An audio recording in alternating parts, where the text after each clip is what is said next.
Hello to all dear friends. I hope you are doing well. Welcome to Booktrekker. If you enjoy books like I do, be sure to watch this video. In this video, we are going to listen to praise for the compound effect. After reading this book, I am sure you will enjoy it. I suggest you join us. Thank you for sharing your thoughts and opinions about the book in the comments section. If there are other books that you would like us to give you, let us know. This video is useful for you and you can enjoy listening to the book. The Compound Effect. Multiplying Your Success. One Simple Step at a Time. By Darren Hardy. For achieving big goals.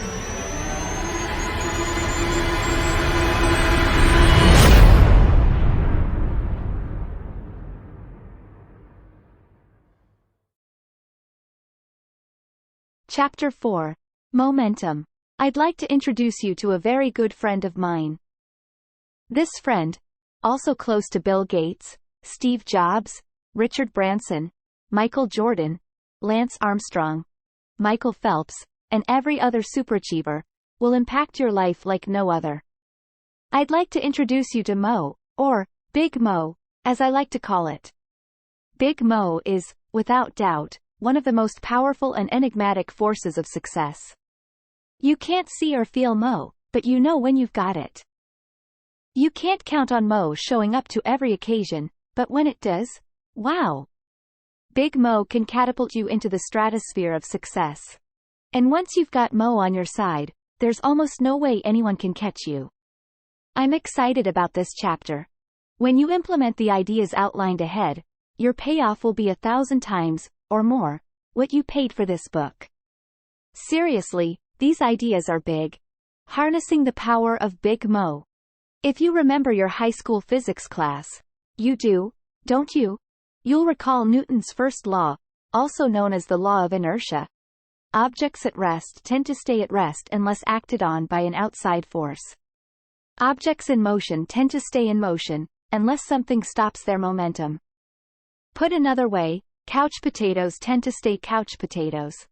Achievers, people who get into a successful rhythm, continue busting their butts and end up achieving more and more.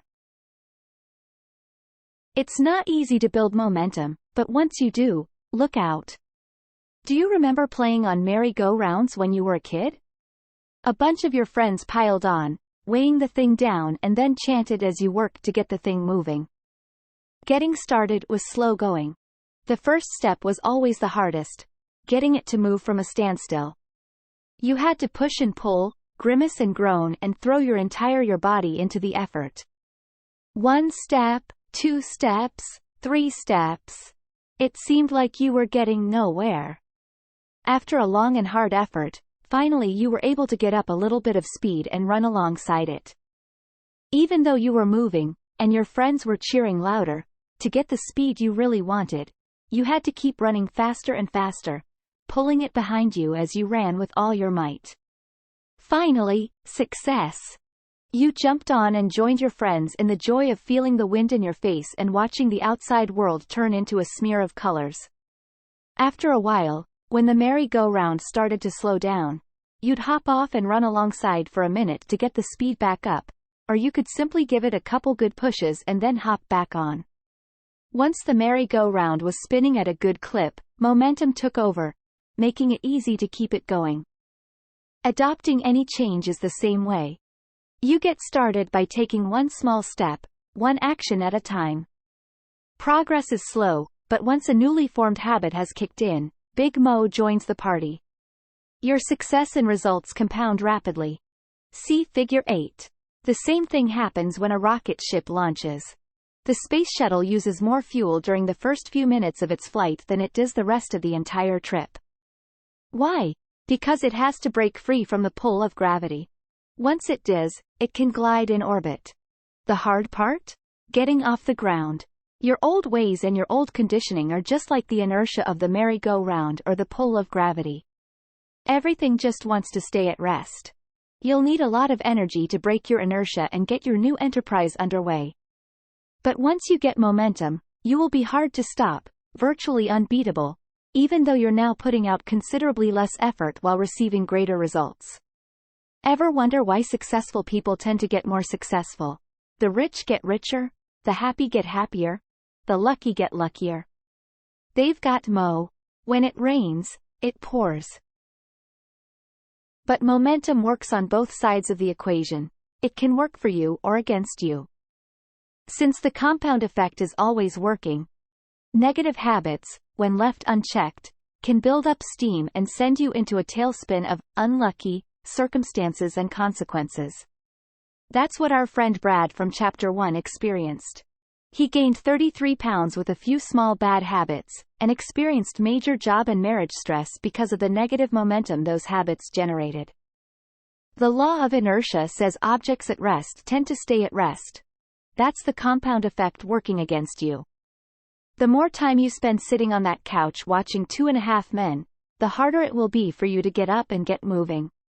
So let's start right now. How do you get Big Mo to pay you a visit? You build up to it. You get into the groove, the zone, by doing the things we've covered so far. 1. Making new choices based on your goals and core values. 2. Putting those choices to work through new positive behaviors. 3. Repeating those healthy actions long enough to establish new habits. 4. Building routines and rhythms into your daily disciplines. 5. Staying consistent over a long enough period of time. Then, bang! Big Mo kicks in your door. That's a good thing. And you're virtually unstoppable. Think about swimmer Michael Phelps, who won a legendary 8 gold medals at the 2008 Summer Olympics in Beijing. How did he do it? Working with his coach, Bob Bowman, Phelps honed his talents over the course of 12 years. Together, they built routines and rhythms, and developed a consistency of performance that prepared Phelps to catch momentum just at the right time, the Olympic Games. Phelps and Bowman's symbiotic relationship is legendary for its scope and ambition, and its utter predictability. Bowman required such consistency when it came to practice that one of Phelps' most vivid memories is when Bowman allowed him to finish a training session 15 minutes early so he could get ready for a middle school dance. That's one time in 12 years. No wonder Phelps was so unbeatable in the pool. Chances are you have an iPod. Ever think about the evolution that made it possible for that little gizmo to wind up in your pocket? Apple was around a long time before they launched the iPod. While Mac computers have always had an intensely loyal following, they still comprise a small fraction of the overall PC market. The iPod certainly wasn't the first MP3 player out there. Apple was actually late to the game. But they had something powerful going for them. The consistency of their efforts in maintaining customer loyalty, a steadfast commitment to high quality, innovative design, and ease of use. They made the MP3 player simple, cool, easy to use and play with, and promoted it through entertaining and inventive ad campaigns. It worked. It hit a nerve. But the iPod wasn't an overnight success. In 2001, the year Apple released the iPod, they went from 30% revenue growth the year previous to -33%. The following year, 2002, was also a negative revenue growth year at -2%. But 2003 saw a shift to a positive 18%. Growth came again in 2004, up to 33%. And in 2005, they caught Mo, and bang! Apple catapulted to 68% revenue growth and now holds more than 70% of the MP3 player market share. As you know, Big Mo has since helped them dominate the smartphone market, with the iPhone, and digital music distribution with iTunes. This momentum has also given them a resurgence of growth in their original market of personal computers. With Big Mo on their side, I wouldn't be surprised to see them expand into other markets.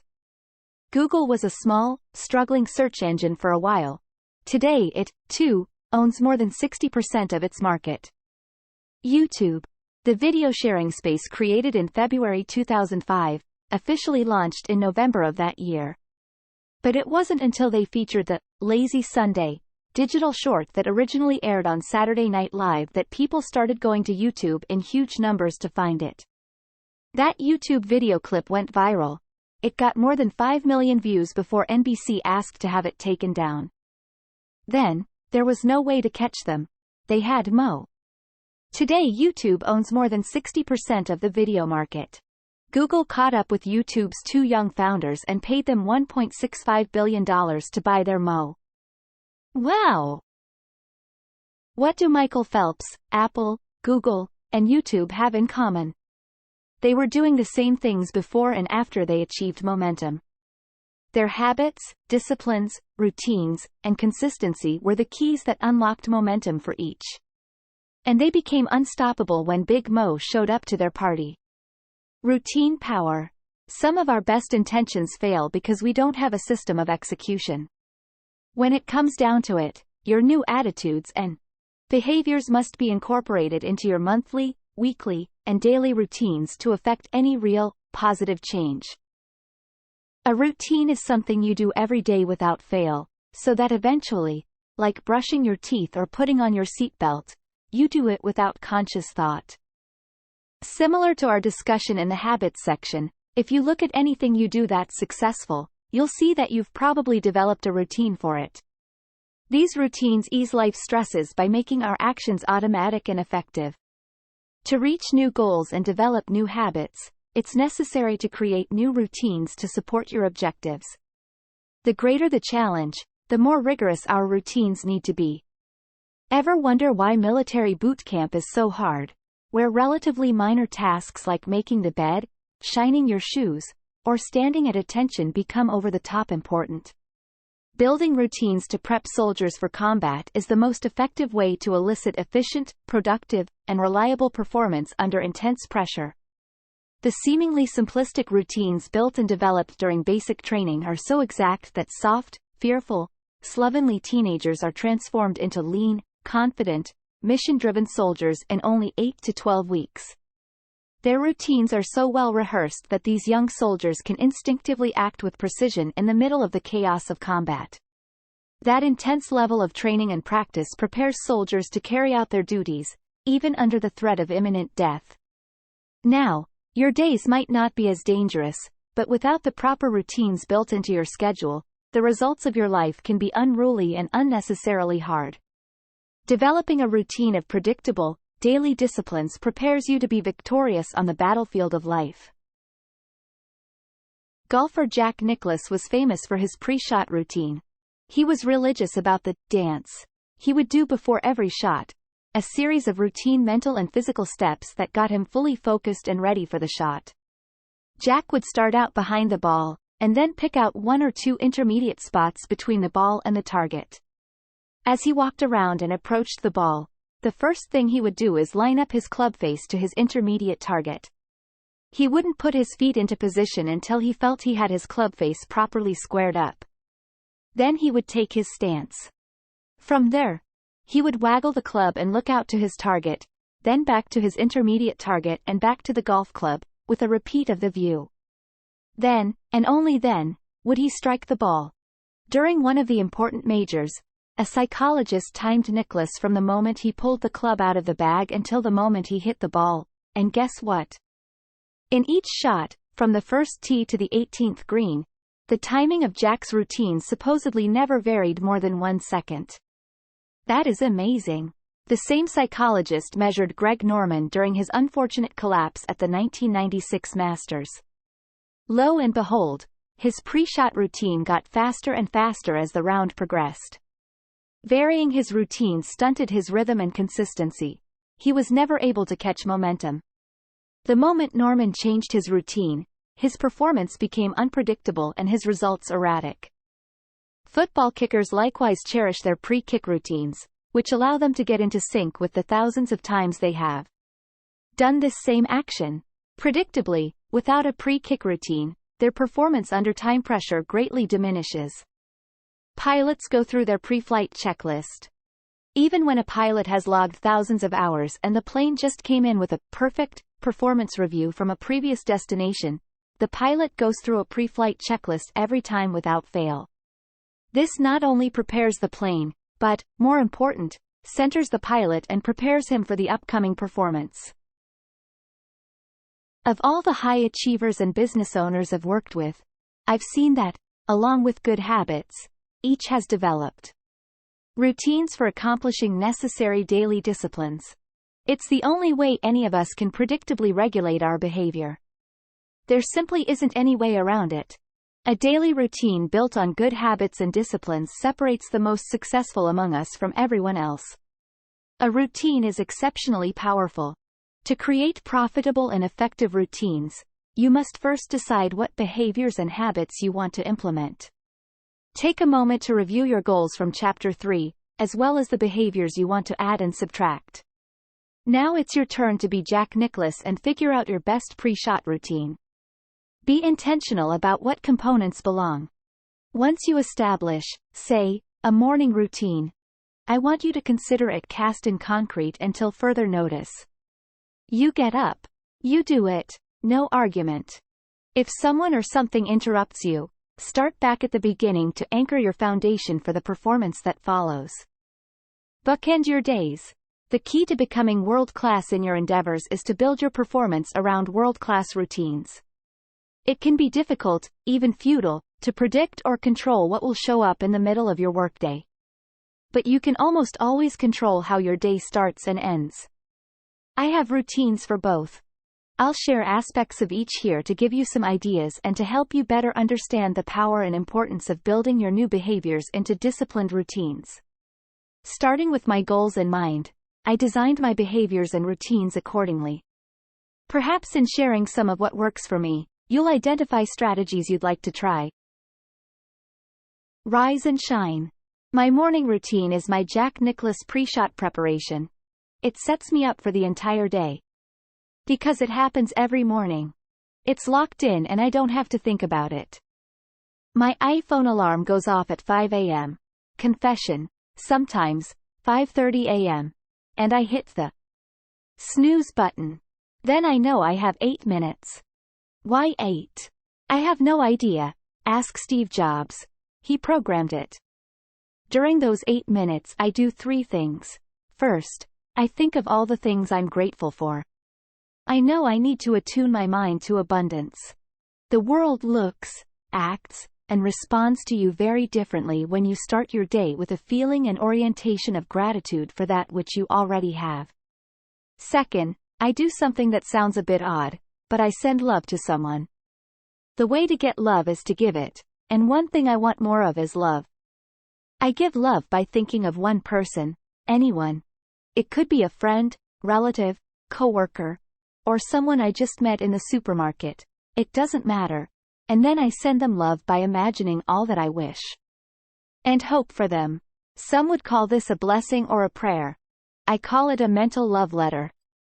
Third, I think about my number 1 goal and decide which 3 things I'm going to do on this day to move closer toward reaching it. For example, at the time of this writing, my number 1 goal is to deepen the love and intimacy in my marriage. Each morning I plan 3 things I can do to make sure that my wife feels loved, respected, and beautiful. When I get up, I put on a pot of coffee, and while it's brewing, I do a series of stretches for about 10 minutes. Something I picked up from Dr. Oz. If you've lifted weights your whole life as I have, you get stiff. I realized that the only way I was going to incorporate more stretching into my life was to make it a routine. I had to figure out where in my schedule one could stick it in, and while the coffee's brewing is as good a time as any. Once I've stretched and poured my cup, I sit in my comfy leather recliner, set my iPhone for 30 minutes, no more, no less, and read something positive and instructional. When the alarm sounds, I take my most important project and work on it for an hour of completely focused and undistracted effort. Notice I haven't opened email yet. Then, every morning at 7 a.m., I have what I call my calibration appointment, a recurring appointment set in my calendar, where I take 15 minutes to calibrate my day. This is where I brush over my top 3 1-year and 5-year goals, my key quarterly objectives, and my top goal for the week and month. Then, for the most important part of the calibration appointment, I review, or set, my top 3 MVPs, most valuable priorities, for that day, asking myself, if I only did 3 things today, what are the actions that will produce the greatest results in moving me closer to my big goals? Then, and only then, do I open email and send out a flurry of tasks and delegations to get the rest of my team started on their day. I then quickly close down my email and go to work on my MVPs. The rest of the day can take a million different shapes, but as long as I go through my morning routine, a majority of the key disciplines I need to be practicing are taken care of, and I'm properly grounded and prepared to perform at a much higher level than if I started each day erratically, or worse, with a set of bad habits. Sweet dreams. In the evening I like to cash out, something I learned from waiting tables in my youth. Before we could go home, we had to cash out, meaning turn in all our receipts, credit card slips, and cash. Everything had to add up, or there was big trouble. It's important to cash out your day's performance. Compared to your plan for the day, how did it go? What do you need to carry over to tomorrow's plan? What else needs to be added, based on what showed up throughout the day? What's no longer important and needs to be scratched out? Additionally, I like to log into my journal any new ideas, ahas or insights I picked up throughout the day. This is how I've collected more than 40 journals of incredible ideas, insights, and strategies. Finally, I like to read at least 10 pages of an inspirational book before going to sleep. I know the mind continues to process the last information consumed before bedtime, so I want to focus my attention on something constructive and helpful in making progress with my goals and ambitions. That's it. All hell can break loose throughout the day, but because I control the bookends, I know I'm always going to start and finish strong. Shake it up. Every so often I like to interrupt my routines. Otherwise, life gets stale and I plateau. An easy example is working out with weights. When I work out the same way at the same time, doing the same repetitive movements week after week, my body stops showing compounded results. I get bored, lose my passion, and Big Mo is a no-show. That's why it's important to mix it up, challenge yourself in new ways, and freshen up your experience. Right now I'm working on adding more adventure into my life. I set weekly, monthly, and yearly goals to do something I wouldn't normally do. Most of the time it's nothing earth-shattering, but things such as eating different kinds of foods, taking a class, visiting a new destination, or joining a club to meet new people. This change of pace makes me feel alive, helps recapture my passion, and offers me opportunities for fresh perspectives. Look at your routines. If something that used to energize you has become same old, or is no longer generating powerful results, switch it up. Getting into a rhythm. Finding your new groove. Once your daily disciplines have become a routine, you want the succession of those steps to create a rhythm. When your disciplines and actions jibe into a regular weekly, monthly, quarterly, and yearly rhythm, it's like laying a welcome mat at the front door for Big Mo. It's like the wheels of a steam locomotive. At a standstill, it takes very little to keep it from moving forward. A 1-inch block of wood placed under the front wheel will do the job. It takes an incredible amount of steam to get the pistons to move and cause a series of connections that get the wheels to budge. It's a slow process. But once the train starts rolling, the wheels get into a rhythm. If the pressure remains consistent, the train gains momentum, and watch out. At 55 miles an hour, that train can crash through a 5-foot, steel-reinforced concrete wall and keep on going. Envisioning your success as an unstoppable locomotive may help you stay enthusiastic about getting into your own rhythm. See Figure 9. Along with my daily rhythms, I also plan ahead. For instance, in looking again at my goal of deepening the love and intimacy of my marriage, I designed a weekly, monthly, and quarterly rhythm schedule.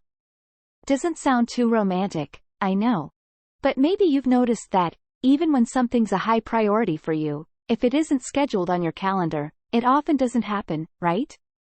Certainly not with the regularity you'll need to get into any kind of rhythm. Here's how it works. Every Friday night is date night, and Georgia and I go out or do something special together. At 6 p.m., an alarm goes off on both our iPhones, and no matter what we're doing, date night is on. Every Saturday is FD, Family Day, which means no working. Essentially sundown on Friday night until sunup on Sunday morning is time we devote to the marriage and family. If you don't create these boundaries, one day has a tendency to flow into the next. Unfortunately, the people who get shoved aside are often the most important. Every Sunday night, also at 6 p.m., we have our RR, relationship review. This is a practice I picked up from relationship experts Linda and Richard Eyre during an interview I did with them for our October 2009 Success audio series. During this time, we discuss the previous week's wins, losses, as well as the adjustments we need to make in our relationship.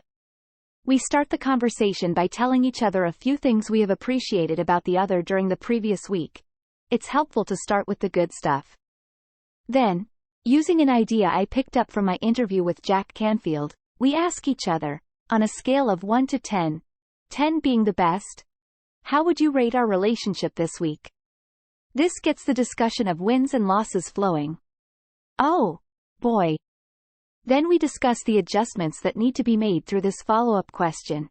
What would it take to make your experience a 10? By the end of the discussion, both of us feel heard and validated, and we have made our observations and wishes clear moving into the next week. This is an incredible process.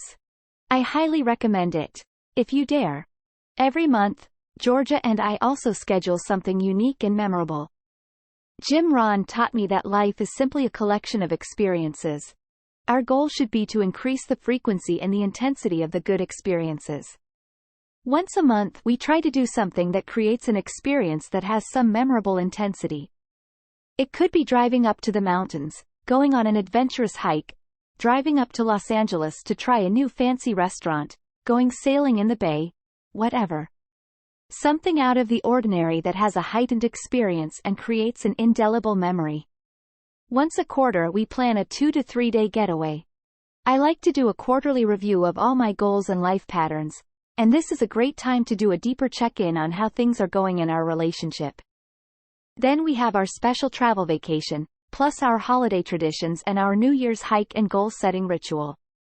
You can see that once all this is scheduled, you no longer have to think about what you need to be doing. Everything happens naturally. We've created a rhythm that gives us momentum. Registering your rhythm. I want to share with you something I created for myself that helps me keep track of the rhythm of a new behavior. I call it my rhythm register, and I think you'll find it extremely helpful. If you want to drink more water or take more steps each day or acknowledge your spouse more affectionately, whatever behavior you've decided you need to move toward your goal, you'll want to track it to make sure you're establishing a rhythm. The rhythms of life. When people get started in a new endeavor, they almost always overdo it. Of course, I want you to feel excited about setting up a rhythm for success, but you need to find a program that you can absolutely, positively do in the long term without renegotiation. I don't want you thinking of the rhythms you can do for this week, month, or even the next 90 days. I want you to think about what you can do for the rest of your life.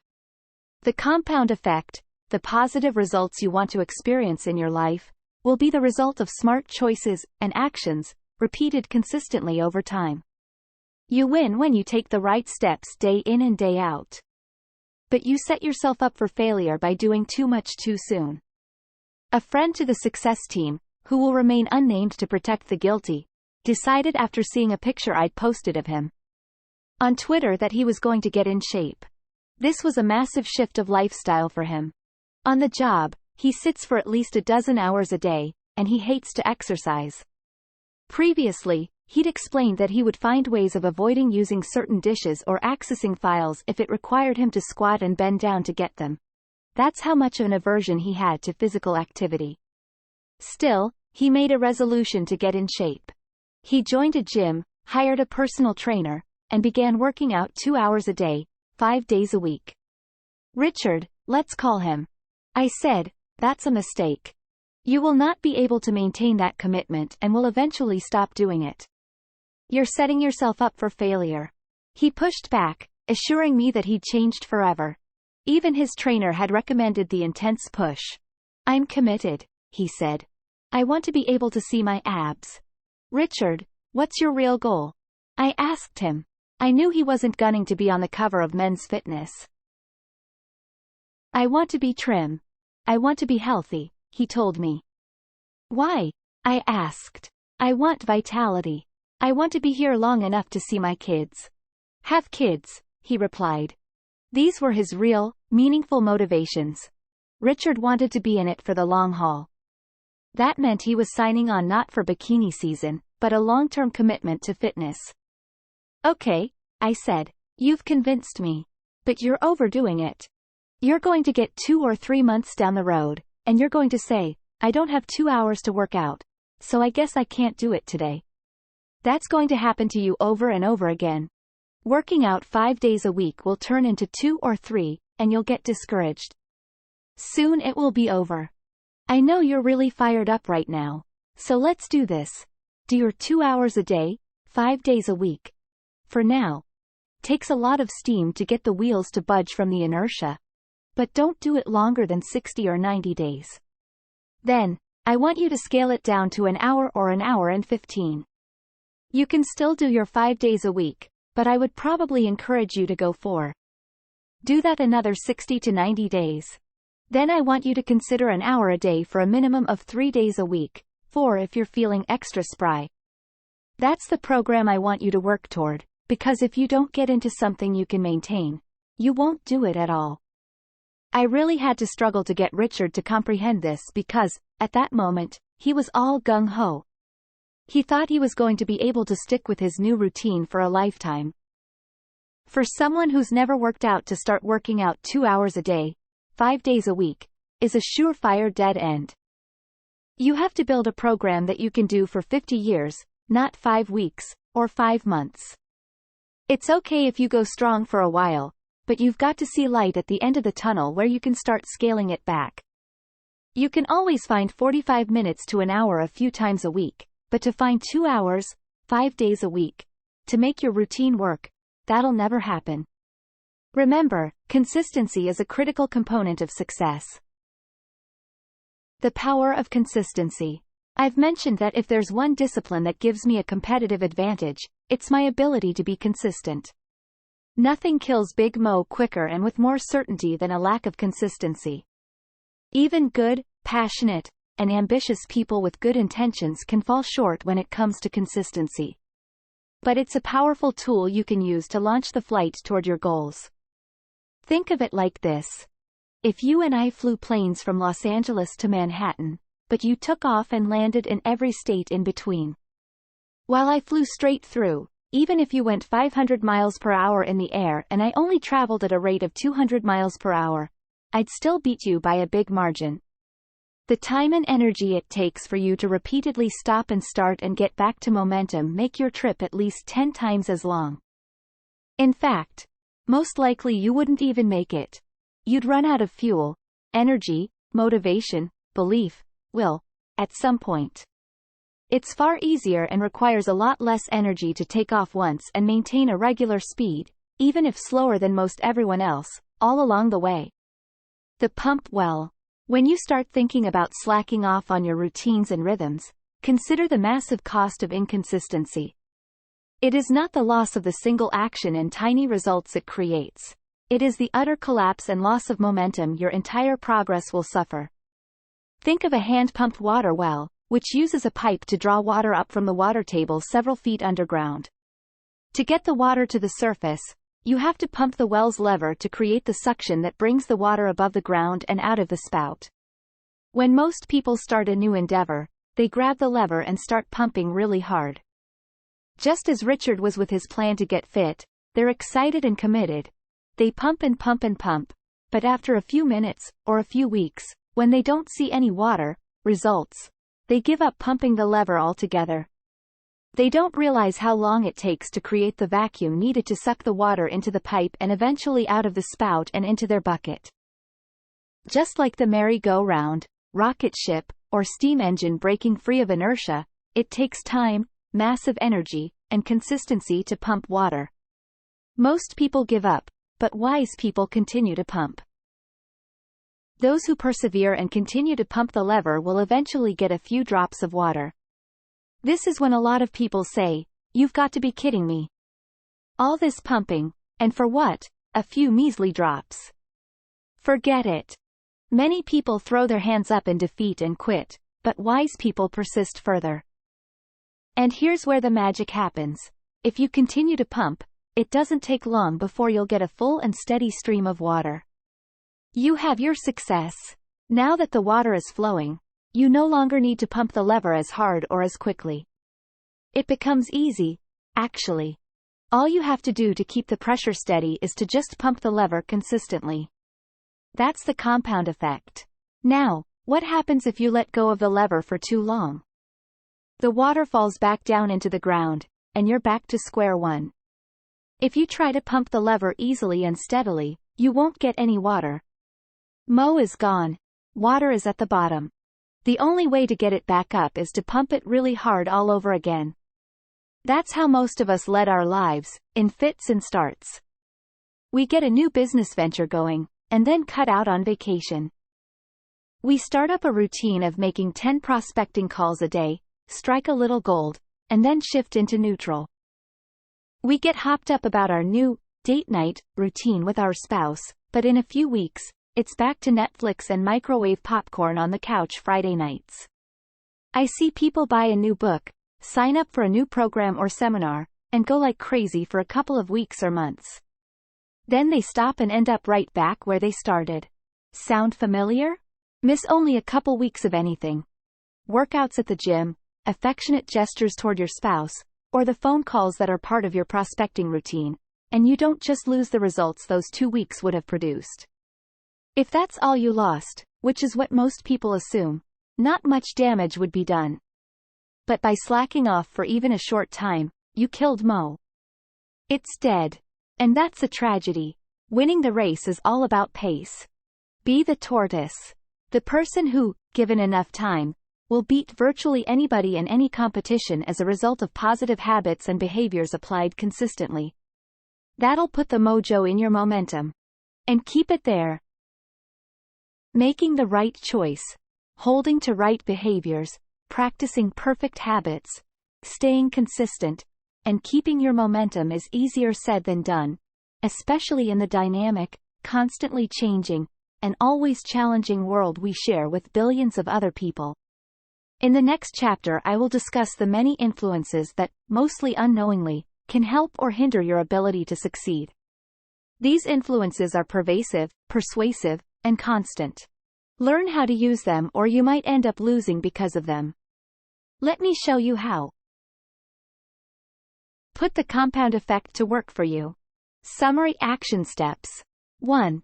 Build your bookend morning and evening routines. Design a predictable and fail-safe world-class routine schedule for your life. 2. List 3 areas of life in which you are not consistent enough. What has this inconsistency cost you in life thus far? Make a declaration to stay steadfast in your new commitment to consistency. 3. On your rhythm register, write down a half-dozen key behaviors relevant to your new goals. These should be behaviors you want to establish a rhythm with and eventually create momentum. Big Mo.